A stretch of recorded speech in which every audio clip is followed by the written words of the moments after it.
Hello everybody, this is an introduction to React Query.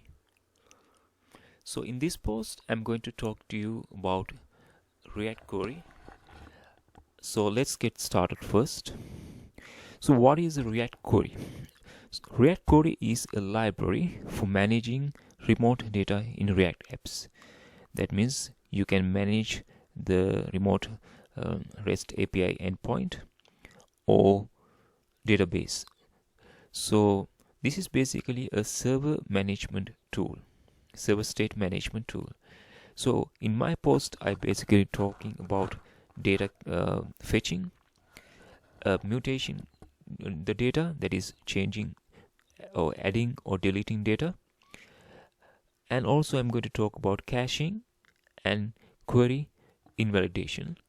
So in comparison to Redux, React Query is a server state management library.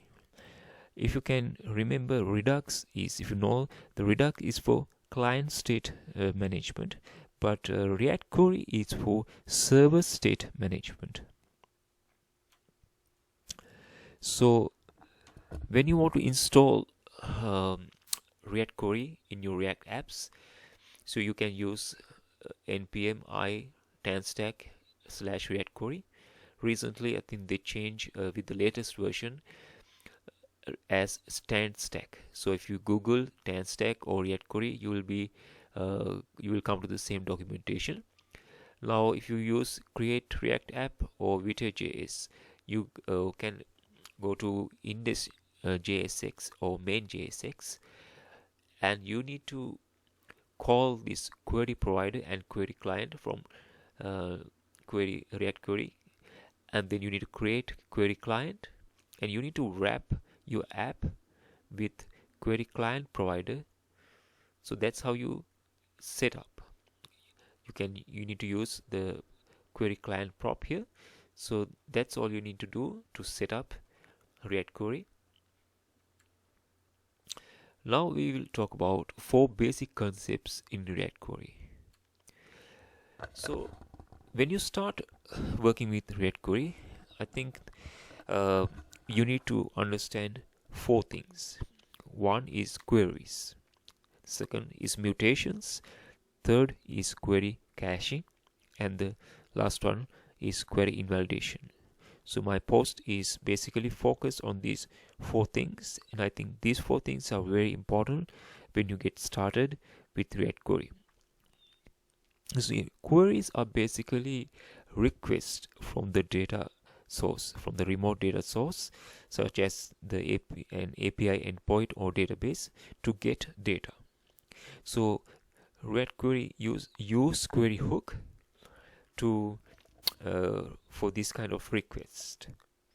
Mutations are the adding new data or modifying existing data on the server. There's a use mutation hook to do these kind of mutations, changes. And then query caching. Now React Query uses a very smart mechanism, a caching mechanism. I'll be talking about that in my post. And also query invalidation. This is basically you can manually make cache as old, data in the cache as old. So you need these query invalidations, especially after mutations.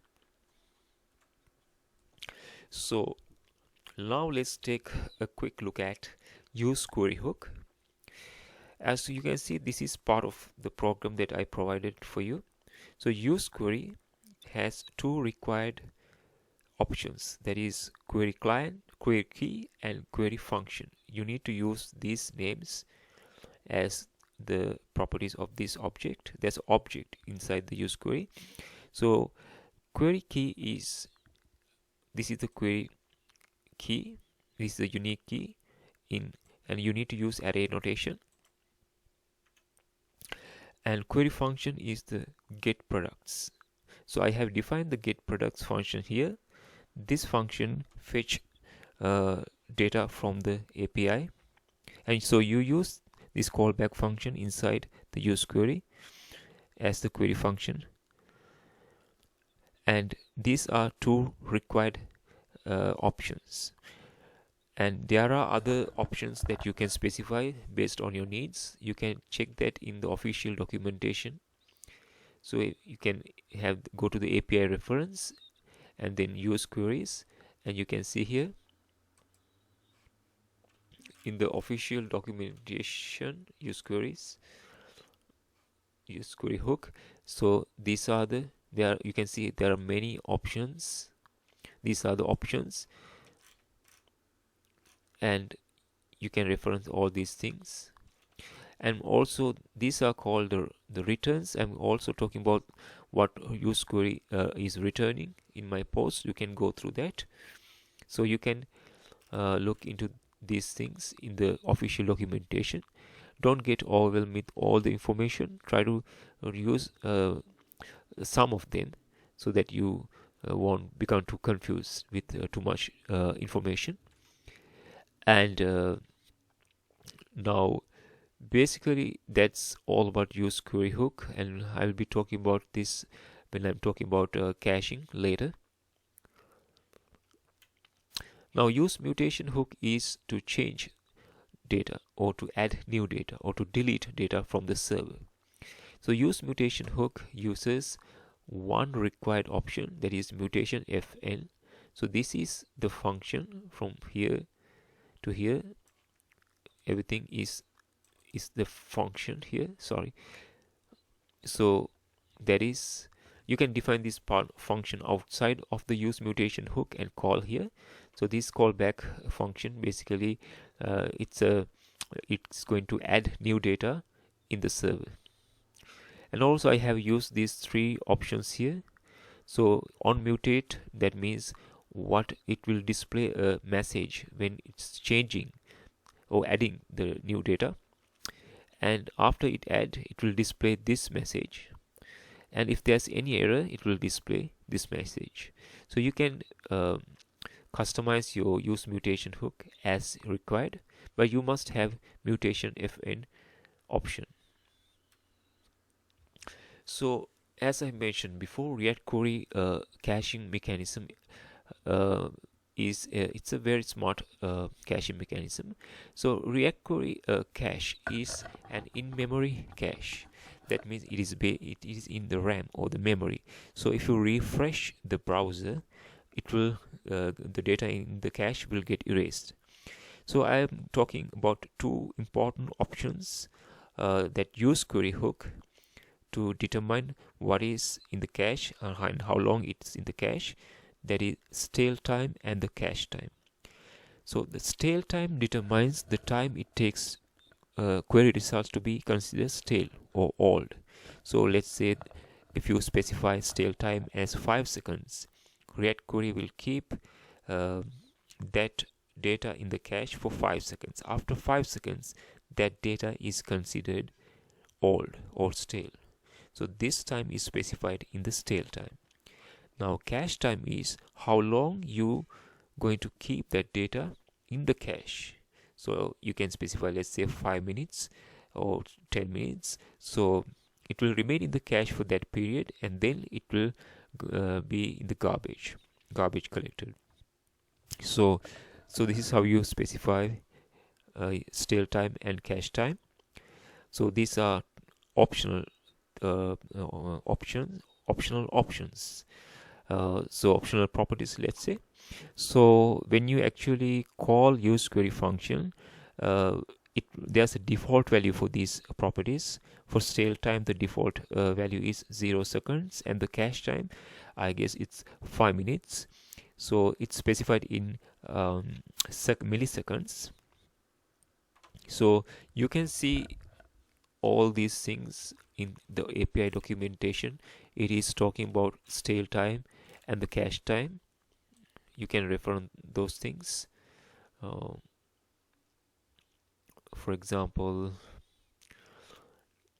yeah, you should be able to see under options here. Actually, you can see here. It's right now I can. Okay, here it is. This is the cache time here, and then the stale time here is here. So you can see, check all these things in the official documentation. So let's see about the query invalidation. Now, after you change the data using use mutation hook, you can mark the data in the cache as old. Now, why you need to do that? Because we know if after you change the data in the server, that data in the cache is old, you can consider it as old.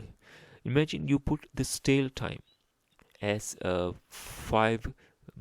seconds, but you don't need to wait 10 seconds to mark data as stale. Right after you change the data in the server, you can make it as old, make the cache as old. This way you keep your cache and the remote data synchronized with each other.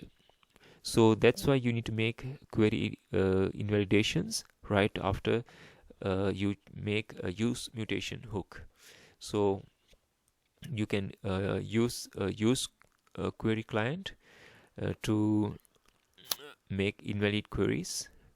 You can make all your queries invalid, or you can make a specific query invalid. So I'll be talking about this query invalidation also in my post. So this is basically the summary of what I'm talking in my post. I think it will be helpful for you, and I think you don't need to know everything to get started with React Query. First of all, know these 4 concepts: queries, mutations, caching system, and the query invalidation, and you will be good to go. Thank you very much.